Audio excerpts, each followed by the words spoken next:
Nicholas is helping his science teacher prepare lab materials. He has 2.5 liters of distilled water available, and each experiment requires exactly 1/4 of a liter. Assuming he uses all the water, how many complete experiments can he prepare? So basically, we are asking ourselves how many 1/4 liters can fit into 2.5. That's a division problem. You're going to take your full amount of 2.5 and you're going to divide that by 1/4.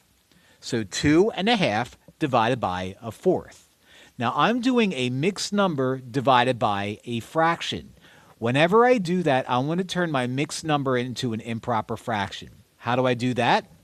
We'll take the 2 that lives out in front and multiply it to the 2 that's your denominator. 2 times 2 is 4. Take that 4 and add it to your numerator, which is 1. 4 plus 1 is 5. That 5 becomes your new numerator. Your old denominator of 2 stays that way. Now we're going to drop down divided by 1/4. And now we have a fraction divided by a fraction. Whenever you have a fraction divided by a fraction, you're going to want to use the rule keep, change, flip. What's that?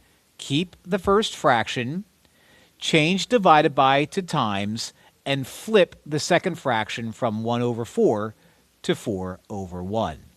Now we have a fraction being multiplied to another fraction.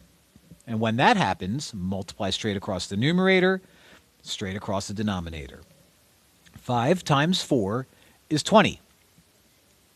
2 times 1 is 2.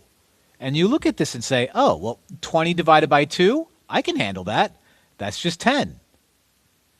So this is a word problem, and it's asking how many complete experiments can he prepare? Well, he can prepare 10 complete experiments. Not spearmints. This isn't gum. But maybe it was about gum. We just don't know. So it's a spearmint experiment, even though it has to do with water. None of that made sense. Like and subscribe.